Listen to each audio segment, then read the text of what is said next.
ETF index mutual funds నేర్చుకుని stock మార్కెట్లో రాణించాలనుకుంటున్నారా? వెంటనే ఈ నెంబర్కి కాల్ చేయండి. నమస్తే, వెల్కమ్ టు సుమన్ టాక్స్. నేను మీ Keerthi. Today's guest opposite to me. Wow, such inspirational guest. ఒక రకంగా చెప్పాలంటే మనందరి జీవితంలో లైటింగ్ ఆఫ్ ల్యాంప్ లాగా అనిపించవచ్చు. ఒకరోజు కాకపోతే ఒకరోజు మనకు అనేక రకాల సందేహాలు వస్తాయి. ఎవరిని అడగాలో అర్థం కాదు. అవి ధర్మ సందేహాలు కావచ్చు, జీవితాన్ని ఎలా లీడ్ చేయాలి, అసలు ఎందుకు ఈ జీవితం అనుకున్నప్పుడు కూడా అమ్మ చెప్పిన మాటలు తట్టి లేపి నిల్చోబెట్టి మళ్ళీ ప్రౌడ్గా మన లైఫ్ని లీడ్ చేసేలాగా చేశాయి అంటే అది అతిశయోక్తి కాదు. Yes, she is none other than but Anantalakshmi అమ్మ గారు. నమస్తే అమ్మా. నమస్తే తల్లి. అమ్మ, సుమన్ టీవీతో నాతో కొన్ని వేల వీడియోలు చేస్తుంటారు. అవునమ్మా. ఎస్, సో వాటన్నిటిని ఇన్స్పిరేషన్గా చేసుకొని ఈరోజు ఈ పాడ్కాస్ట్ మనం చేయబోతున్నాం. ఫస్ట్ ఆఫ్ ఆల్, అసలు మీ దినచర్య ఎలా మొదలవుతుందో తెలుసుకోవాలి. బికాస్ మనం ప్రతిసారి కూర్చున్నప్పుడల్లా మినిమం ఒక 8 to 10 వీడియోస్ చేస్తాము. ఎవ్రీ 2 వీడియోస్కి నేను లేచి కొంచెం అటు ఇటు వాక్ చేస్తాను తప్ప మీరు కనీసం ఇట్లా కూడా కూర్చోరు. You doesn't even drink. Okay, you sip water sip చేస్తారేమో, మహా అయితే అంత టీ తాగుతారేమో తప్ప జ్యూస్ కావాలని. లంచ్ ఉదయాన్నే అయిపోయింది కదా అని you SIT like that directly. How it possible? I want to know me day to day life అసలు ఎట్లా స్టార్ట్ చేస్తారు? అమ్మ, ఇప్పటి జీవితం వేరమ్మా, ఒకప్పటి జీవితం వేరు. ఎందుకంటే ప్రతి మనిషికి జీవితంలో రకరకాల స్థాయిలు ఉంటాయి. చదువుకునే రోజులు ఒకలా ఉంటుంది, పెళ్ళైన ఉద్యోగంలో చేరిన కొత్తలో ఒకలా ఉంటాయి, పెళ్ళైన కొత్తలో ఒకలా ఉంటుంది, పిల్లలు ఉంటే ఒకలా ఉంటుంది. పిల్లలు పెద్దవాళ్ళు అయినప్పుడు మన రొటీన్ మారిపోతుంది. ఇంట్లో పెద్దవాళ్ళు ఉన్నప్పుడు రొటీన్ డిఫరెంట్గా ఉంటుంది. అందరూ ఎవరి దారిన వాళ్ళు వాళ్ళ జీవితాల్లో సెటిల్ అయిపోయిన తర్వాత ఉండే తీరు వేరు ఉంటుంది. ఎప్పుడైనా సరే ఒక్కటి బాధపడకుండా, శరీరం మనసు నొచ్చుకోకుండా అనుగుణంగా మన దినచర్యని మలుచుకోగలిగితే బాగుంటుందమ్మా.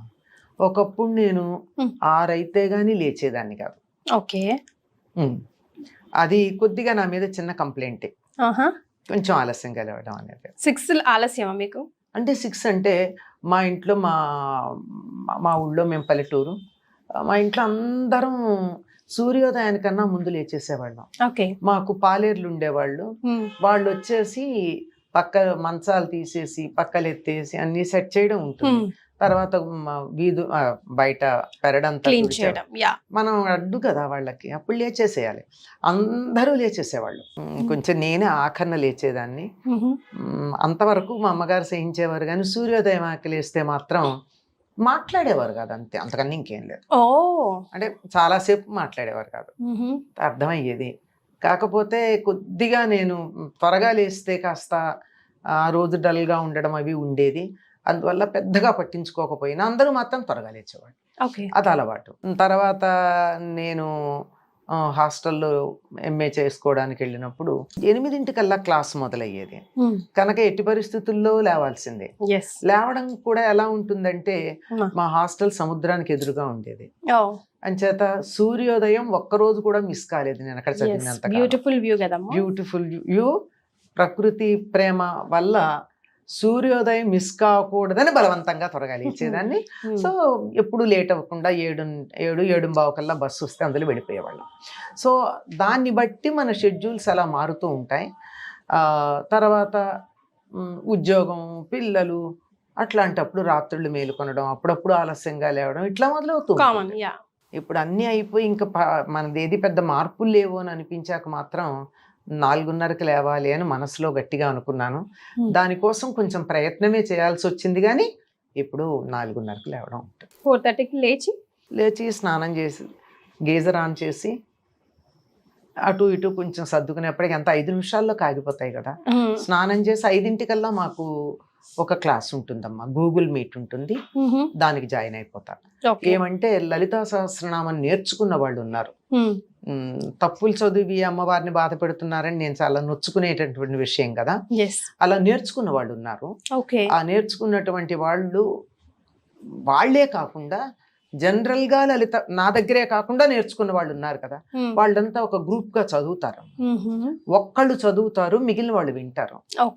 నేను విని ఒకవేళ ఎవరైనా చదివిన దాంట్లో చిన్న దోషం ఉంటే నేను కరెక్ట్ చేస్తాను, నా పారాయణ అయిపోతుంది.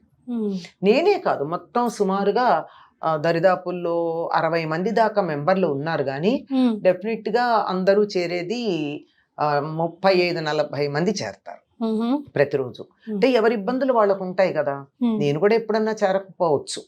అలా చేసి వింటాను. 5 నుంచి 5:30 దాకా లలిత చదువుతారు, 5:30 నుంచి 6 దాకా సౌందర్య లహరి కానీ, సోమవారం అయితే శివానంద లహరి కానీ చదువుతారు. ఈ మొత్తంలో కూడా ఎక్కడన్నా వాళ్ళు చదివే వాళ్ళల్లో తప్పు ఉందనుకోండి, ఒకరోజు చదివితే నేను పట్టించుకోను, ఎందుకంటే స్లిప్ టంగ్ ఉంటుంది. 2 రోజులు కూడా ఓకే గుర్తు పెట్టుకుంటాం, 3వ రోజు సేమ్ మిస్టేక్ రిపీట్ చేస్తే కరెక్ట్ చేస్తా. మీరు ఇక్కడ తప్పు చేయాలి, వాళ్ళు they are ready to be corrected. అందువల్ల హ్యాపీ. 6 o'clock కల్లా మాకు ప్రేయర్ ఉంటుంది, కామన్ ప్రేయర్. మా గురువు గారి గొంతుతో రికార్డ్ చేసింది ఉంటుంది, అది అందరం చేస్తాం. ఓకే, చేసి 6:15 కల్లా అది అయిపోతుంది. 6:15 to 6:30 కొంచెం సేపు మా గురువు గారు చెప్పిన విషయాలు నేను మాట్లాడతాను.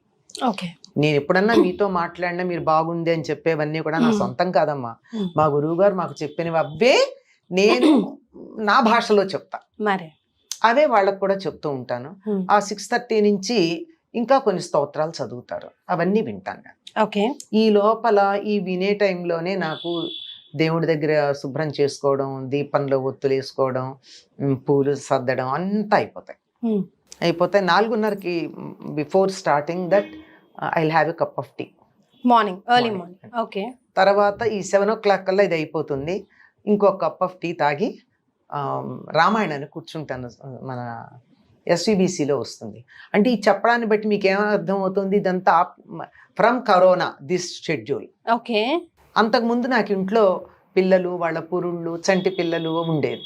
సో నా టైం అంతా వాళ్ళని బట్టి నేను అడ్జస్ట్ చేసుకునేదాన్ని. ఈ కార్యక్రమాలన్నీ ఉండేవి, ఈ గూగుల్ మీట్ మాత్రం అటెండ్ అయ్యేదాన్ని కాదు. నాకు ఇంట్లో చంటి పిల్లలు ఉంటే నేను వాళ్ళని చూసుకోవాలి కదా, ప్రధానం వాళ్ళు. ఇప్పుడు లలిత ఎవరైనా చెప్తారు, నా మనవణ్ణి ఎవరు చూస్తారు, నేనే చూడాలి, ఇంకోళ్ళు చూడరు కదా. నా కూతుర్ని కానీ నా మనవణ్ణి కానీ చూసేది నేనే, ఇంకోటి చేయలేరు. అది లలిత కావాలంటే 100 మంది కరెక్ట్ చేస్తారు, 1000 మంది కరెక్ట్ చేస్తారు కదా.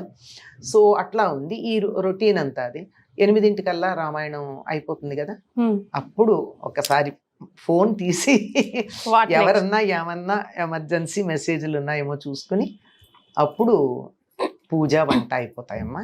9 కల్లా అయిపోతుంది. బ్రేక్ఫాస్ట్ ఎప్పుడు చేస్తారు మీరు? బ్రేక్ఫాస్ట్ కల్చర్ లేదమ్మా మాకు.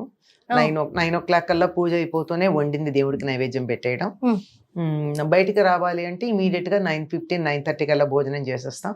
లేదంటే కొంచెం సేపు ఆగి 10 మాక్సిమం 10:30 లోపల తినేస్తాను భోజనం. ఎందుకంటే చిన్నప్పటి నుంచి అది అలవాటు. స్కూల్కి వెళ్ళే రోజుల్లో దగ్గర నుంచి, తర్వాత కాలేజీలో చదువుకునే రోజులు కానీ, తర్వాత ఉద్యోగం కానీ, ఎక్కడ చేసినా 10 కల్లా వెళ్ళిపోయే అలవాటు. 10 లోపల 9, 9:30 కల్లా భోజనం చేసి వెళ్ళిపోవడం, అది అలవాటు. అప్పటికి ఇప్పటికి అది అలవాటు. అగైన్ మళ్ళీ లంచ్ చేయరు మీరు? అసలు లంచే కదమ్మా పొద్దున్న చేస్తే, 10 o'clock చేస్తే మళ్ళీ 12 o'clock ఆకలి వేస్తుంది కదమ్మా. వెయ్యదమ్మా, అలవాట్లేదు. అయితే ఇంట్లో ఉంటే టీ తాగుతాం, అవైలబుల్ గా ఉంటే టీ తాగుతాం. మాకు టీ అవైలబుల్ గా ఉండేది కాదు నేను ఉద్యోగం చేసిన చోట మొదట్లో, అంటే టీ కూడా ఉండేది కాదు. ఇంటికి వచ్చి 4 o'clock టీ తాగేవాళ్ళు, అంతే. తాగేసిన తర్వాత ఇంకా మళ్ళీ నైట్ మొదట్లో తినేవాళ్ళం, తర్వాత ఎందుకు అలవాటు పోయింది నైట్ భోజనం చేయడం. అసలు నైట్ ఏం తినరా? మార్నింగ్ పళ్ళు తింటాను. ఇంట్లో ఎవరన్నా ఉంటే చేస్తా, ఎందుకు చేయను. తను భోజనం చేసేవారు కాదు, తనకి టిఫిన్ చేయాల్సి వచ్చేది. రొట్టెలు ఏదో ఒకటి, దోశలో ఇడ్లీలో ఏదో ఒకటి చేసి పెట్టేదాన్ని. పిల్లలు ఉంటే పిల్లలకు భోజనాలు అన్ని చేస్తాం. నాకే ఎందుకు అలవాటు పోయిందో నాకు తెలియదు అసలు. నేను కావాలని అనుకోలేదు, భోజనం చేయకూడదని నియమం లేదు నాకు. నియమం ఉంటే ఒక ఏకాదశి, శనివారం నియమం ఉంటే ఉంటుంది తప్ప మిగిలిన రోజుల్లో భోజనం చేయకూడదని నియమం ఏం లేదు. But it happened, so that's all. ఎందుకు అయింది అన్నది నాకు తెలియదు. ఓకే అమ్మ, కరోనా టైంలో మీరు ఏం చేసేవారు? Did corona effect you? No. Okay, so ఇంతగానం తిరిగాను, కరోనాలో కూడా తిరిగాను. That's what. ఇంతగానం ప్రయాణం చేసేవారు కదా, ఎప్పుడు చేస్తూనే ఉంటారు కూడా మీరు. వీక్లీ వన్స్ అట్లీస్ట్ 2 days కూడా వీక్ కి ఇంట్లో ఉండరు మీరు? అంటే ఊళ్ళోనే తిరుగుతాను, నెలకి 2-3 రోజులు మాత్రం అవుట్ ఆఫ్ స్టేషన్ వెళ్తూ ఉంటారు. హౌ డు యు మేనేజ్ అమ్మా? ఎనర్జీ ఎట్లకెళ్ళి వస్తుంది? కాదమ్మా, ఇప్పుడు ట్రైన్ ఎక్కి కూర్చుంటాం. ఇప్పుడు మేము చేస్తున్న ఉద్యోగాలకి ఇప్పుడు ఈ కూర్చొని చేసే ఉద్యోగం మాట్లాడి అలసిపోయి మీకేం తెలుసు, పొద్దు నుంచి పని చేసి వస్తున్నాం, వాగిన నోళ్ళు వాగుతున్నట్టు ఉంటాయి మావి, మీకేం తెలుసా అంటాం. మళ్ళీ ఇట్లున్నాం పుష్టిగా, విగ్రహ పుష్టి నైవేద్య నిష్టి అన్నట్టు. ఇష్టమైన పని చేసేటప్పుడు ఏ ఇబ్బంది ఉండదమ్మా. మనిషికి ఇంతకు ముందు కూడా ఒకసారి చెప్పాను నేను, మనిషి అలసిపోయేది ఫిజికల్లీ శ్రమ పడడం వల్ల కాదు, నేను శ్రమ పడుతున్నానన్న మానసికమైన భావన వల్ల. అంతే అంటారా? అంతే. ఇప్పుడు ట్రైన్ ఎక్కుతాను, హ్యాపీగా కూర్చుంటాను నేను. లేట్ నైట్ ట్రైన్ అనుకో, ఎక్కంగానే పడుకుంటా. త్వరగా ఎక్కాను అనుకో, అక్కడ ఫోన్లు ఉండవు, డిస్టర్బ్ చేసే వాళ్ళు ఉండరు, హాయిగా ల్యాప్టాప్ మీద ఒక ఆర్టికల్ రాసుకుంటాను, 10 పడుకుంటా, హాయిగా దిగాల్సిన చోట దిగుతా, అయిపోయింది. దానికి శ్రమ ఏముంది? హాయిగా ఉయ్యాలుగినట్టు ఊగుతుంది ట్రైను, పడుకోవచ్చు కదా. అవునా కదా? దీనికి శ్రమ ఏముంది? కాకపోతే ఏమిటంటే మనం అక్కడికి వెళ్ళేటప్పుడు పట్టుకు వెళ్ళాల్సిన బట్టలు కానీ వస్తువులు కానీ ఏమున్నాయో అవి సర్దుకోవడం ఒక అరగంట పని ఉంటుంది. మరి తిరిగి వచ్చేప్పటికి మళ్ళీ మనం ఇబ్బంది పడకుండా ఇంట్లో సెట్ చేసుకోవడం ఇంకో అరగంట పని ఉంటుంది. ఈ అరగంట 2 అరగంటల పని పడుతున్నాం కానీ 2 రోజులు పని లేదు కదా, ఇంట్లో లేనప్పుడు ఇంటి పని లేదు కదా. Is it not a relief? Yes it is. అబ్బా ప్రయాణమా అనుకుంటే అబ్బానే ప్రయాణమా, అబ్బా అన్న ప్రయాణమా అన్నది ఒకప్పుడు నేను చాలా హ్యాపీగా నేనే వీళ్ళ రిజర్వేషన్స్ అన్నీ చేయించుకునేదాన్ని. ఈ మధ్యకాలంలో నేను ఒకటే చెప్తున్నాను, రిజర్వేషన్ మీరు చేయించండి, నేను వస్తాను. ఎందుకంటే ఒకప్పుడు నేను కాలేజీలో పనిచేసే రోజుల్లో పక్కనే నాకు సీతాఫల్ మండి రైల్వే స్టేషన్ ఉండేది. లంచ్ బ్రేక్లో అలా సరదాగా నడుచుకుంటూ వెళ్ళి రిజర్వేషన్ చేయించుకొచ్చేసేదాన్ని. ఇప్పుడు నేను ప్రత్యేకంగా సికింద్రాబాద్ కానీ కాచిగూడ కానీ వెళ్ళాలి. వెళ్ళి రావడం అన్నది ఇట్స్ బద్ధకం. అసలు వద్దు కూడా అమ్మ, కొంచెం రెస్ట్ తీసుకోండి. అంతే. అందుకే అన్ని నేనే చేస్తాను అనుకుంటే కాదు, అప్పుడు చేసేదాన్ని. ఇప్పుడు నేను చెప్తున్నా, రిజర్వేషన్ మీరు చేయిస్తే వస్తా. మరి అమ్మ లేదు నేను వెళ్ళాల్సిన పని ఉందనుకో, నేను ఫలానా చోటకి వెళ్ళాలి అని ఒక చిన్న మెసేజ్ నాకు మా గ్రూప్ ఉంది, మా ఫ్యామిలీ గ్రూప్ పెడతా, వెంటనే అందరూ రెస్పాండ్ అవుతారు. ఎవరు నేను చేస్తాను, మీరు డిసైడ్ చేసుకోండి, ఎవరో ఒకటి చేసి పెట్టండి, చేసి నాకు పంపించండి. పిల్లలు చేస్తారు. అమ్మ నాకు మీ ఫ్యామిలీ గురించి చెప్పరా? లైక్ మదర్, ఫాదర్, మీ గురువు గారి గురించి, సార్ గురించి, పిల్లలు, సిస్టర్స్, బ్రదర్స్, వాళ్ళందరి గురించి ఒక మాట. మా నాన్నగారు టీచర్ అమ్మా. మా అమ్మ నాన్నగారు టీచరు, మా నాన్నగారు కూడా టీచరే. ఓకే. మా తమ్ముడు మరదలు టీచర్లు, నా చెల్లెలు టీచరు. మాదంతా టీచింగ్ ఫ్యామిలీ. ఓకే. సో మా నాన్నగారు చాలా స్ట్రిక్ట్గా ఉండేవారు, చాలా స్ట్రిక్ట్. ఇన్ ద సెన్స్ అంటే కొట్టేవారు తిట్టేవారు ఏం కాదు, రూల్స్. దానివల్ల నాన్నగారు వస్తున్నారంటే మేము పెరట్లోకి వెళ్ళిపోయేవాళ్ళం. ఆయన లోపలికి వస్తే వీధిలోకి వచ్చేవాళ్ళం. అంటే ఆయన ఎప్పుడు పెద్దగా తిట్టింది కొట్టింది అట్లాంటివి ఏం లేవు, కానీ నాన్న అంటే అటువంటి గౌరవం, భయం, భక్తి అట్లా ఉండేది. నాకు మా పెద్దమ్మాయి పెళ్లి వరకు కూడా నాన్నతో డైరెక్ట్గా మాట్లాడింది చాలా తక్కువ. మాట్లాడేవాళ్ళం, మాట్లాడమని కాదు కానీ అంత ఇదిగా ఎదురుపడే లౌడ్ వాయిస్ తో డైరెక్ట్ గా అట్లా ఐ కాంటాక్ట్ లేదు. కాకపోతే నాకు కావాల్సినవి నేను నెమ్మదిగానే అడిగి చేయించుకున్నాను, ఏం తక్కువేం లేదు. ఎప్పుడైనా అంటూ ఉండేవారు మా పిల్లలు, అంటారు మీ తాత చెప్పారు తెలుసా, నన్ను బాగా బాధ పెట్టింది మీ అమ్మాయి అని చెప్తూ ఉంటారు. ఏం లేదు, మా ఫ్యామిలీస్ లో ఆడపిల్లలు చదువుకోవడం లేకపోతే నేను గట్టిగా ఫైట్ చేసే, నిరాహార దీక్ష చేసి మరీ మళ్ళీ చదివించమని గట్టిగా అడిగాను. దానివల్ల ఆయనకి చదివించాలని ఉంది కానీ మా స్తోమత సరిపోతుందా లేదా, ఇంతమంది పిల్లలు ఉన్నారు, బోల్డ్ ఫ్యామిలీస్ వెనకాల ఉన్నాయి, నాన్న కొంచెం ఆర్థికంగా కొద్దిగా ఆదుకోవాల్సిన ఫ్యామిలీస్, ఫ్యామిలీ బాధ్యతలు అన్నీ కాదు కానీ కొద్దిగా సపోర్ట్ ఇవ్వాల్సిన ఫ్యామిలీస్ అవి ఉన్నాయి. నేను చదివించగలనా లేదా అని ఆయన అనుకుంటూ ఉంటే, సరే మెడిసిన్ కాకపోయినా డిగ్రీ అన్నా చదివించమని నేను రాజీ పడ్డాను. అలాగా నాన్న చదివించా. అదొకటే బాధ, ఎందుకన్నా ఇంకేలా ఆ విషయానికే చెప్తారు, బాగా పేచీ పెట్టి నన్ను బాధ పెట్టి చదువుకుంది, నో రిగ్రెట్స్ అని కూడా చెప్పారనుకో. అట్లా మా అమ్మగారికి చదువు అంటే చాలా ఇష్టం, మా అమ్మమ్మ గారికి చాలా ఇష్టం. అవన్నీ ఆ కారణంగా ఆవిడ సంతకం పెట్టలేరు కానీ రామాయణ భారత భాగవతాలు అలవోకగా చదివి అంతకన్నా బాగా అర్థం చెప్పగలిగేవారు. అట్లా ఉందన్నమాట. సో అది నాకు 3 చెల్లెళ్ళు 2 తమ్ముళ్ళు. నేను ఎల్డెస్ట్. ఇప్పటికి కూడా మా 5గురు కూడా వాళ్ళు వాళ్ళ స్పౌసెస్ వాళ్ళ పిల్లలు కూడా నన్ను మా అమ్మతో ఈక్వల్గా ట్రీట్ చేస్తారు. ఎస్. వాళ్ళు ఆ రెస్పెక్ట్ ఇస్తారు నాకు. పెద్దక్క అని చెప్పి నన్ను బాగానే యు మీట్ అమ్మా, మీరు కలుస్తారా అందరూ స్టిల్? కలుస్తూనే ఉంటాం. ఓకే. నేను తప్పనిసరిగా నా పిల్లలకి పల్లెటూరు వాతావరణం తెలియాలని చెప్పి ఎవ్రీ సమ్మర్ నేను మా ఊర్లోనే గడిపారు మా పిల్లలు. They have sweet memories about their grand parents place. పల్లెటూరు అని, తాతగారు, నా మామలు బాగా చనువు. మా పిల్లలకి మా తమ్ముడు నాతో చనువుగా ఉండడు, చెప్పానుగా అంత గౌరవం. మా పిల్లల దగ్గర ఎంత చనువు అంటే నాకన్నా ముందు వాళ్ళతో మాట్లాడతాడు, అంత ఇదిగా అనమాట. మా తమ్ముళ్ళు కానీ మా చెల్లెళ్ళు కానీ అందరూ కూడా ముందర, నేను పెద్దేమో, నా పిల్లలు మొదటి గ్రాండ్ చిల్డ్రన్ ఏమో, వాళ్ళందరికీ కూడా ముద్దే. వాళ్ళ పిల్లల్ని మేము అలాగే చూసుకున్నాం. మా తమ్ముడి పిల్లలు, చెల్లెలి పిల్లలు ఈ ఊళ్ళో ఉద్యోగాలకు వస్తే మొట్టమొదటి నా దగ్గరే ఉండి, తర్వాత వాళ్ళు పెళ్ళిళ్ళు వేయి వాళ్ళ ఇళ్ళు తీసుకుని వెళ్ళడం, ముందర రావడం ముందర పెద్దత్త దగ్గరికే వెళ్ళాలని ఇక్కడికే వచ్చేస్తారు, పెద్దమ్మ లేకపోతే పెద్దత్త అంటూ అంత ఇదిగానే ఉంటారు. పుట్టినూరు ఏదమ్మా మీరు? తాడంకి అని కృష్ణా జిల్లా అమ్మ. ఓకే. అక్కడ రైట్. మా అత్తగారు, అమ్మగారి స్టోరీ. అత్తగారు మా అత్తగారు ఎలా చూశారు, ఎప్పుడు చూశారు, ఎలా కుదిరింది? అమ్మో పరమగయ్యాలి, ఎలా ఇచ్చావు ఆ ఇంట్లోకి మీ అమ్మాయిని అని అన్నారట మా అమ్మగారితో. కానీ నాకు అట్లా ఎప్పుడు అనిపించలేదు. మా అమ్మ నన్ను తర్వాత అడిగినప్పుడు కూడా చెప్పాను, మరి ఆవిడ గురించి ఎందుకు అటువంటి అభిప్రాయం లోకానికి ఉందో తెలియదు, కానీ she is very nice lady, చాలా అడ్వాన్స్డ్. చెప్పాలంటే మా చెల్లెళ్ళు అనేవారు మోడర్న్ అత్తగారు అనేవారు. అంత అసలు ఆవిడ చక్కగా నాతో పాటు సినిమాలకు వచ్చేవారు.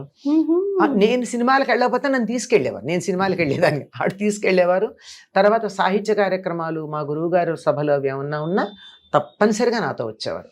నా సాహిత్య కార్యక్రమాలన్నింటికీ నాకు తోడు వచ్చేది మా అత్తగారు వచ్చేవారు. అంత ఇది. తర్వాత మా బావగారు అమ్మాయి, మా ఆడబడుచు గారు అమ్మాయి డాన్స్ నేర్చుకుంటే వాళ్ళ డాన్స్ ప్రోగ్రామ్స్ అన్నింటికీ ఈవిడే వెనకాల ఉండేవారు. ఇంట్లో రిహార్సల్స్ చేయిస్తే వచ్చిన డాన్స్ టీచర్లకి, నట్టువాంగం వాళ్ళకి అన్ని పులిహార్లు అవి చేసి పెట్టడం, కాఫీలు టిఫిన్లు ఇవ్వడం, వాళ్ళందరితో కూర్చోవడం. డాన్స్ ప్రోగ్రామ్ అంటే ముందు ఈవిడ తయారే వెళ్ళిపోయారు, అంత ఇదిగా ఉండేవారు. అంచేత నా సబల అని నేను రాసిన కథల పుస్తకం విమెన్ ఎంపవర్మెంట్ గురించి రాశాను నేను. Okay. A woman, how can she solve the problems without going to a court of law or police station? Okay. అలాంటి కథలు రాసి దాని పేరు సబల అని, అది మా అత్తగారికి అంకితం ఇచ్చుకున్నాను నేను. సూపర్. వావ్. అది షీ ఈజ్ సో నైస్. నువ్వు ఉద్యోగం చెయ్యమ్మా నన్ను ప్రోత్సహించారు, పిహెచ్డి చేస్తుంటే కూడా నాకు ప్రోత్సాహం ఇచ్చారు. She use to feel very happy and proud. నా ప్రవచనాలన్నింటికి నాతో పాటు నా ఫ్యామిలీ మెంబర్ ఎవరైనా వచ్చారంటే బతికున్నంతకాలం, ఓపికన్నంతకాలం ఆవిడే వచ్చారు నాకు. Very nice. ఆవిడ చెల్లెలు ఉన్నారు, మా చిన్నత్తగారు అని చెప్తాము. వాళ్ళిద్దరూ జంటగా ఉండేవారు. ఇప్పుడు మా చిన్నత్తగారు అమ్మాయి కూడా ఆల్మోస్ట్ మా సొంత ఆడబడుచుగానే ఉంటారు ఆవిడ కూడా. అంచేత ఈవిడ ఇద్దరు అనమాట.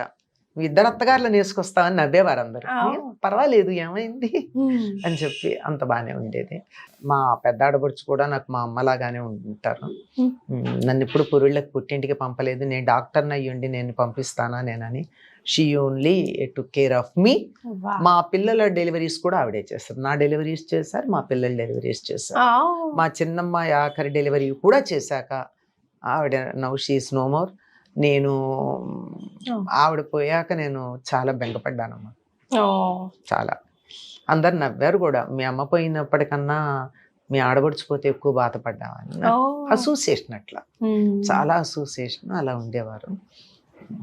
డాక్టర్ పావని అంటే అందరికీ తెలుసు సిటీలో, ఈ జనరేషన్ వాళ్ళకి తెలియదు కానీ 40-45 ఏళ్ళు ఉన్న వాళ్ళందరికీ కూడా సిటీలో ఆవిడ షీఈస్ వెరీ పాపులర్ గైనకాలజిస్ట్. అట్లా ఆ తమ్ముడు అంటే పిచ్చి ప్రేమ ఆవిడికి. ఆ ప్రేమ నా మీద కూడా ఎక్స్టెండ్ చేశారు. ఆ తర్వాత ఎప్పుడైనా కళ్ళు రావడం, మాట్లాడడం? నాకు అసలు ఎవరు కల్లోకి రా అందువల్ల అటువంటిది ఏం లేదు. But I feel her presence every time అనమాట. పక్కనే ఉండేవారు కదా, ఎవరినైనా ఇలా వస్తే ఆవిడే వచ్చారని ఇప్పటికి కూడా, అయ్యో పిల్లలతో పాటు నేను కూడా పావనత్త అనేస్తూ ఉంటాను అనమాట. పావనత్త వచ్చిందని లేచి చూస్తాను అనమాట, ఉలిక్కిప్పుడే. అట్లా ఉంటుంది. తను కూడా, మా హస్బెండ్ కూడా నా కెరీర్కి ఎప్పుడు అడ్డు రాలేదు. మీరు he use to encourage me.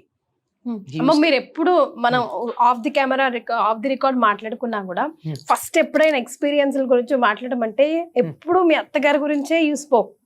Afterwards me your father నాన్నగారి గురించి మాట్లాడారు తప్ప సార్ గురించి, అంకుల్ గారి గురించి, మీ హస్బెండ్ గురించి you never spoke till now. It's so private అమ్మా, ఇట్స్ సో పర్సనల్. చాలా తక్కువ మాట్లాడతాను నేను. మాట్లాడతానంటే తక్కువ మాట్లాడతాను అంటే అదేమి దూరం అని కాదు. I feel it's so personal. చాలా తక్కువ ఎక్స్ప్రెస్ చేస్తాను, అది ఎందుకో తెలియదు మరి. పిల్లల దగ్గర కూడా నేను చాలా తక్కువ. మా వాళ్ళు అయితే చెప్తూ ఉంటారు డాడీ ఇది డాడీ ఇదని. నేనే కొంచెం తక్కువ మాట్లాడతాను. It's so inside and personal అనమాట. And he never discouraged me, he always encouraged me. He is only a graduate. నేను పిహెచ్డి చేస్తే కూడా తను ఏమనలేదు ఆ రోజుల్లో. పైగా నాకు అంతా పిహెచ్డి కావాలంటే ఎక్కడికి కావాలంటే అక్కడికి, ఎక్కడ లైబ్రరీ ఉందంటే అక్కడికి నాతో పాటు నన్ను బండి మీద తీసుకెళ్ళి నేను లైబ్రరీలో మొత్తం చదువు పూర్తి అయ్యేదాకా వెయిట్ చేసేవారు. పేపర్లు జిరాక్స్ కావాలంటే చేసి పెట్టేవారు అన్ని. హీఈస్ నేను అందులో ఉన్న థాట్స్ నవి కానీ ఫిజికల్ లేబర్ అంతా తనది. చేత that goes to both of us. నేను తంజావూరు వెళ్ళాలంటే సౌత్ టూర్ వెళ్ళినప్పుడు తంజావూరు తప్పనిసరిగా ఒక మేజర్ స్టేగా పెట్టుకుని మేము తంజావూరు లైబ్రరీకి వెళ్ళడం కూడా అయింది. అంటే అదే పాయింట్తో సౌత్ టూర్ పెట్టుకున్నాను, నార్త్ వెళ్ళకుండా. ఇలాగే మీరు అన్నారు ఆ రోజుల్లోనే అనే మాట. అట్లా కొంతమంది అదేంటి తనంత ఎక్కువ క్వాలిఫికేషన్స్ తెచ్చుకుంటూ ఉంటే నీకు ఇన్ఫీరియారిటీ కాంప్లెక్స్ రాలేదా అడగకుండా ఉండరు కదా. ఇప్పుడంటే ఓకే, అప్పుడైతే చాలా ఇప్పుడు కూడా చాలా మంది భరించలేరమ్మా, చాలా మంది భరించలేరు. అంటే it's a feather in my cap. మా ఇద్దరి మధ్య తేడా ఏమిటి? తనకొస్తే ఒక డిగ్రీ, అది నాకు కాదని మీరు ఎట్లా అనుకుంటున్నారు అని అడిగారు. సో అందుకే నేను ఎక్కువ డిఫరెంట్గా, నాకన్నా డిఫరెంట్ అని చెప్పి నేను ఎక్కువ చెప్పలేను. అది లైక్ టూ పీసెస్ అని అన్న ఫీలింగ్ ఉండదు అనమాట. అందువల్ల ఎక్కువగా మా పిల్లలు కూడా అది అంటారు, అమ్మ ఎప్పుడు మాట్లాడదు నాన్న గురించి డాడీ గురించి. వాళ్ళని, ఆయనకి ఇంగ్లీష్ ఇష్టం అనమాట, డాడీ అని పిలిపించుకునేవారు. నన్నైతే అమ్మ అని పిలుస్తారు పిల్లలు. మా పిల్లలందరూ కూడా అంతే. ఆయన కొద్దిగా ఇంగ్లీష్ లిటరేచర్లో he is very good in English literature, చాలా బాగా మంచి. అందుకే కాబోలు నేను కూడా ఎప్పుడైనా ఇంగ్లీష్లో మాట్లాడినా, ఎప్పుడు ఇంగ్లీష్లో ఇప్పటివరకు యూ నెవర్ ఎప్పుడు ఆపలేదు తెలుగులో మాట్లాడు, తెలుగులో. బికాస్ చాలా మంది ఆధ్యాత్మికవేత్తలు they specify don't speak in Telugu, don't speak in English, వీలైనంత మటుకు తెలుగులో మాట్లాడండి అని కమెంట్స్ కూడా వస్తుంటాయి. తెలుగు నేను క్లాసులో ఆంగ్ల పదం ఏనాడు వాడలేదు తెలుగు క్లాస్లో. మరి సెమినార్లకు వెడితే ఒక్క తెలుగు పదం వాడకుండా ఇంగ్లీషే మాట్లాడతాను. I give lectures in English without using one Telugu word. చదివి ఏ భాషకు ఆ భాషే. మా ఇంట్లో అన్ని బాగా ఉర్దూ మాట్లాడేవారు, మంచి ఇక్కడే పుట్టి పెరిగారు కనుక బ్రహ్మాండమైన ఉర్దూ. తర్వాత ఉర్దూ షాయరీలు కోట్ చేస్తూ ఉండేవారు. ఇంగ్లీష్ బుక్స్ కొన్ని అయితే నేను చదవను కూడా చదవలేదు కొన్ని books. He use to read and give me the gist of it. So అది అట్లా ఉండేది. అందుకే నాకు డిఫరెంట్గా చెప్పడానికి ఏమీ ప్రత్యేకం ఉండదు. అసలు ఏం జరిగింది ఏంటి? Where did you last him? ఎప్పుడు, ఎలా? Throat cancer. 2 years treatment. Okay. Almost 2 years, 10 days in Apollo and 9 days at home. 10 days in Apollo and 9 days at home I spent. Okay. From 2011 February to December 2012.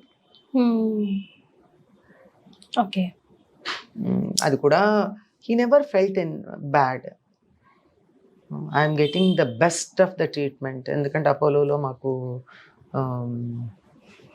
ఏమంటారు దాన్ని, executive class arrangements ఉండేవి. పెద్ద room, హాయిగా తను TV చూసుకుంటూ కూర్చునేవారు. అక్కడ నేను ఉండేదాన్ని.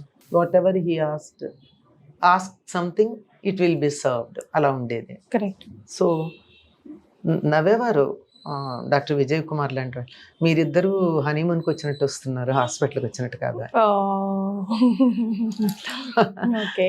అట్లా అంటే ఏడ్చినందువల్ల బాధపడినందువల్ల బాధే తప్ప ఎక్స్ట్రా ఏమీ మనకి రిలీఫ్ రాదు కదా. అంటే మా చిన్న ప్రాబ్లం వస్తేనే అసలు దేవుడు ఉన్నాడా లేడా, ఇప్పుడు నాకే ఎందుకు ఇలా చేస్తాడు, నేను ఇంతగానం చేసినా ఏం సాధించింది, at last what did I get అని అంటారు కదా. అట్లాంటి క్వశ్చన్స్ ఎప్పుడు మీకు రాలేవా? నాకేం రాలేదమ్మా. నాకు ఏదన్నా వస్తే వాట్ ఈస్ దిస్ అని ప్రేయర్లో మా గురువు గారికి ఒక మాట చెప్పేస్తాను అంతే, అంతకన్నా ఇంకేం లేదు. ఓకే. తను కూడా ఏమనేవారు కాదు. నాకేం, నా వెనకాల 3 ఉన్నారు, నాకేం పర్వాలేదు. మా గురువు గారు, ఆయన కూడా గురువు గారు అనుకుంటారు. మా గురువు గారు ఉన్నారు, బాబా ఉన్నారు, మా ఫాదర్ ఉన్నారు. పక్కన నాకు నా లక్ష్మి అని పిలిచారు. లక్ష్మి ఉంది, ఇంకా నాకేంటి సమస్య అని. నాకేం సమస్య లేదు, I'm not feeling anything bad అని కూడా చెప్పారు 2 ఏళ్ళు హాస్పిటల్లో ఉండి కూడా. But I was there beside him throughout. All right అమ్మ, ఇప్పుడు మీరు చాలా వీడియోస్ లో చెప్పున్నారు లలిత సహస్రనామం అన్నా కూడా లలిత రహస్య సహస్రనామం అనాలని. ఒకసారి దాని ఇంపార్టెన్స్ గురించి. అమ్మా, ఒక మామూలుగా అయినట్టయితే కీర్తి చాలా మంచి పిల్ల అన్న ఒకటే అర్థం, దానికి 4-5 అర్థాలు ఏం లేవు. కీర్తి మంచి పిల్ల అన్నాను అనుకో, కొంచెం ఏదో ఉందా అక్కడ అంటే, కావాలని నీ మంచితనాన్ని హైలైట్ చేశానా, లేకపోతే నువ్వు పైకి మంచితనంగా కనపడుతున్నావు కానీ లోపల వేరే ఏదన్నా ఉందా అన్నాను. ఇది మామూలు 2. అట్లా కాకుండా షీఈ్ ఎఫిషియెంట్ అన్నా. ఎఫిషియెంట్ అంటే ఏ రకంగా ఎఫిషియెంట్? ఉద్యోగంలోనా, ఇంట్లోనా, మేనేజ్మెంట్లోనా, ఫైనాన్స్లోనా, ఎందులో ఎఫిషియెంట్ చెప్పమ్మా. ఎస్, స్పెసిఫికేషన్ లేదు. అలా ఒక్క నామంలో కనీసం 5 స్థాయిల మీనింగ్స్ ఇమిడ్చి చెప్పారు. అక్కడ రహస్యం అంటే దాచిపెట్టుకోవడం అని కాదు, నీకు ఒకటా అర్థం కాదు, ఇట్ ఈస్ కోడెడ్, చాలా అంతరార్థాలు ఉన్నాయి, జాగ్రత్తగా చదువుకోండి అని చెప్పడం అంతే. దాచమని కాదు అక్కడ అర్థం. దీన్ని అర్థం చేసుకోవడానికి యు నీడ్ ఎ కీ. బీరువాలో పెట్టాం, తాళం కావాలి. తాళం చెవి ఉంటే కానీ తెరిపిన పడదు. లేకపోతే ఊరికి అద్దాల బీరువాలోంచి లోపల అందమైన చీరలు, నగలు కనపడుతున్నాయి, కానీ అవి కావాలంటే ఏం చెయ్యాలి? తాళం చెవి కావాలి. తాళం చెవి తీసుకుంటే కూడా ఒక్కొక్క అరలో ఒక్కొక్కటి ఉంది. నీకు బయట కూడా కనపడుతోంది కానీ డిఫరెంట్ అరల్లో బోల్డ్ ఉన్నాయి. ఇవన్నీ అట్లా ఒక్కొక్క నామం అలా వ్యక్తిగతమైనటువంటి ఔన్నత్యానికి, కుటుంబపరమైనటువంటి సౌఖ్యానికి, సామాజిక స్పృహకి, పర్యావరణ స్పృహకి, మొత్తం ఖగోళ విజ్ఞానం, ఇలాంటివన్నీ ఇముడ్చుకున్నాయి ఒక్కొక్క నామం. ఇవన్నీ తెలుసుకోవడానికి తాళం చెవులు కావాలయ్యా. ఊరికే పైకి చదివితే అంత మాత్రమే కాదు, ఇంకా చాలా ఉంది అని చెప్పడం ఇందులో అర్థం అన్నమాట. Yes, so this is your favourite subject, మీ మనసుకి చాలా దగ్గరైన సబ్జెక్ట్. బికాస్ ఇప్పుడు వరకు మీ ఫేస్ ఎలా ఉండింది, లలిత సహస్రనామాలు అనగానే మీ ఫేస్ ఎలా వెలిగిపోతుందో ఎవిడెంట్గా మాకు కనిపిస్తుంది. సో ఈ లలిత సహస్రనామాలు మీ లైఫ్లో తీసుకొచ్చిన చేంజెస్ ఏంటి? Like how you are so attach to it అంటే ఏం చెప్తారు? నాకేమిటో మా జీవితంలో ఏమీ మార్పులు వచ్చినట్టు ఏమనిపించదు. ఎంత క్రమంగా వచ్చాయో ఏమిటో నాకైతే తెలియదు. కానీ 72 or 73లోనూ విని చాలా బాగుందని అనుకుంటే నేను చదవచ్చా అంటే తొందర ఎందుకు అన్నారు మా గురువు గారు. ఊరుకున్నా. కొద్ది రోజుల తర్వాత చదువు వాళ్ళతో కలిసి అన్నారు. అదే మొదలు. అప్పటి నుంచి అదలా ఒక్కొక్కటి ఒక్కొక్క సందర్భంలో ఒక్కొక్క నామం అలా ఇట్ హాంట్స్ మీ. దాంట్లో ఉన్నటువంటి అర్థం అలా కనపడుతూ ఉంటుంది రకరకాలుగా పరిసరాల్లో. ఒక్కోసారి అయితే ఇప్పుడైతే లేదు, అది కొత్తల్లో అనమాట. ఒక్క నామం అలా ఉండి నిద్దట్లో మెళుకు వచ్చినప్పుడు అలా అదే గుర్తొచ్చేది, నిద్రలేస్తూ అదే గుర్తొచ్చేది, రోజు మొత్తం ఏ పని చేసినా అదే నామం గుర్తు. అంటే ఆ నామం ఏమిటో అట్లా కొన్ని నామాలు అట్లా చాలా నన్ను ఆకర్షించింది అంతే. అదే నన్ను పట్టుకుంది, నేను దాన్ని పట్టుకోలే, అదే నన్ను పట్టుకుంది. అమ్మ, magical moments of your life అంటే ఏం చెప్తారు? ఎప్పుడైనా అలా కూర్చుని ఎప్పుడైనా అసలు వాట్ ఈస్ గోయింగ్ ఆన్, నేను ఇలాగే ఎందుకు పుట్టాను, నేను ఎందుకు, వాట్ ఈస్ ఐఎమ్ డూయింగ్, ఎందుకు ఇదే చేస్తున్నాను, అట్లా you never sit back and think of yourself? అసలు అలాంటి ఆలోచనలు ఎప్పుడు రాలేదమ్మా. Magical moments of your life అంటే నా లైఫ్ ఒక మ్యాజికల్ మూమెంట్ అంటే నా లైఫ్ మారిపోయిందా, ఎందుకు ఇలా అయింది, ఇలా అనుకోకుండా ఇలాంటి హఠాత్తుగా ఏం జరిగిందన్న అదా magical no beautiful moments, like very beautiful moments of your life. ఓ అలాంటిదా? అప్పుడప్పుడు ఉన్నాయమ్మా. డాక్టరేట్ తెచ్చుకున్నప్పుడు అనిపించింది, కానీ అంత ఆనందం అనిపించలా. వచ్చింది అంతే సింపుల్గా అనిపించింది. కానీ బాగా అనిపించింది ఎప్పుడంటే నా కూతురు పైపింగ్ సెరమనీకి వెళ్ళినప్పుడు, when she joined in the army. తన ట్రైనింగ్ పూర్తి చేసుకున్నాక వాళ్ళకి ఇక్కడ కవర్ చేసేసి ఉంటుందన్నమాట వాళ్ళ ర్యాంక్. కరెక్ట్. ఇద్దరు రెండు వైపులా ఫాదర్ మదరు ఆ ర్యాంకుని మేము ఓపెన్ చేయాలి, ఫాదర్ అండ్ మదర్ ఓపెన్ చేయాలి. ఓ ఓకే. దట్ ఈస్ దేశ్ పైపింగ్. Felt so happy. I did nothing but I'm doing a very good thing. Did I do anything for that? చాలా తనే కదా కష్టపడి ట్రైనింగ్ చేసుకున్నాను. 100% ఉన్నాను, లేకపోతే ఎట్లా, సపోర్ట్ చేయకపోతే ఎట్లా కుదురుతుంది? Oh, she's into military. I don't know this, Amma. She is a major. She retired as a major. Wow. So I have to catch her one day for interview. Yes. తను తర్వాత అక్కడికి వెళ్ళినప్పుడు కూడా మాకు చాలా మేము తను పోస్టింగ్ అయినప్పుడు పెడితే మేము దిగేసి ట్రైన్ దిగి కొంచెం దూరం బస్సు అనుకుంటా వెళ్ళాం. అక్కడి నుంచి she hired a taxi for us to go to her quarters. ఆ సంగతి తెలిసి దాని కమాండెంట్ దాన్ని కేకలేశాడు, నీ పేరెంట్స్ వస్తే నువ్వు అఫీషియల్ జీప్ పంపకుండా నువ్వు దీన్ని ప్రైవేట్ అది పర్సనల్ వర్క్ కదండి అంది. అంటే లేదు, నీ పేరెంట్స్ రావడం అనేది పర్సనల్ వర్క్ ఎట్లా అవుతుంది అని చెప్పి ఆ టైంలో అప్పుడు వి రామారావు గారు అక్కడ గవర్నర్గా ఉండేవారు సిక్కింలో. ఆయన నాకు కొద్దిగా పర్సనల్గా తెలుసు అని అక్కడికి ఆయన ఇక్కడికి వచ్చినప్పుడు మీరు అమ్మాయి దగ్గరికి వచ్చినప్పుడు నన్ను కలవండి అన్నారు. అందుకని వాళ్ళు అప్పుడు మాత్రం అఫీషియల్ కనీసం గవర్నర్ దగ్గరికి వెళ్ళేటప్పుడన్నా అఫీషియల్ వెహికల్లో పంపించు, నువ్వు ప్రైవేట్ కారు తీసుకోవద్దు అని అంటే దాంట్లో వెళ్ళాం. అలాంటప్పుడు really feel happy. I feel very happy for that. So మీ అమ్మాయిలే మీకు రక్షణ కవచాలు ఇప్పుడు ప్రెసెంట్ గా, లేదా రివర్స్ గా చెప్తారా? నాకే కదమ్మా, వాళ్ళు మా బంధువర్గం మొత్తానికి రక్షణ కవచాలు. ఎందుకంటే అందరి పిల్లలు అమెరికాలో ఉన్నారు, నా 3 పిల్లలే ఇండియాలో ఉన్నారు. ఎవరికేం కావాలన్నా, అంటే మా చెల్లెల పిల్లలు ఉన్నారు అనుకోండి ఇక్కడ, మా అత్తగారి తరఫున వాళ్ళల్లో ఇండియాలో ఉన్న వాళ్ళు నా 3 పిల్లలే. మాకు కొంచెం దేశభక్తి ఎక్కువ కదా, అందువల్ల. అందులోనూ మళ్ళీ అసలు రచన ఆ మాటకు వస్తే షీఈ్ ఇంటూ మిలిటరీ కాబట్టి హోల్ ఇండియన్స్ కి షీఈ్ లైక్ నెంబర్ లా, షీఈ్ లైక్ ఎవరు కావాలన్నా వెంటనే, ఏ చిన్న హెల్ప్ కావాలన్నా వెంటనే they will call Gargi or Maitreyi or Radha, ఈ 3. సో ఎప్పుడు కూడా రకరకాల క్వశ్చన్స్ అడిగి అమ్మ ఈ ప్రశ్నకి ఏం జవాబు చెప్తారు, అమ్మ ఈ పూజ ఎలా చేయాలి అని అడిగే నేను ఈ రోజు జస్ట్ ఒక చిన్న స్నీక్ పిక్ మీ లైఫ్ లో కాస్త తొంగి చూసే అవకాశాన్ని మీరు మాకు ఇచ్చారు. ఎలా రియాక్ట్ అవుతారో, అమ్మ చాలా క్వశ్చన్స్ దాటేస్తారేమో అని, ఎక్కడ కూడా మళ్ళీ అమ్మని బాధ పెట్టకూడదు అని చెప్పి. దాచేది ఉందమ్మా, ఎవ్రీథింగ్ ఈజ్, ఇప్పుడు దాచుకుంటే ఏం దాస్తాం ఇందులో, మరి దాచడానికి ఏం లేదు, ఏదన్నా తప్పు చేస్తే దాచాలి. అంటే you don't keep talking about your personal life, right? ఎక్కువ ఇష్టపడరు కదా ఎక్కువ ఏం మాట్లాడడానికి. సో ఆ లైన్స్ ఎక్కడ క్రాస్ చేయకుండా, ఫస్ట్ ఆఫ్ ఆల్ మిమ్మల్ని ఎక్కడ హర్ట్ చేయకుండా మాట్లాడాలనుకున్నాను, బాధ పెట్టకూడదు అని చెప్పేసి.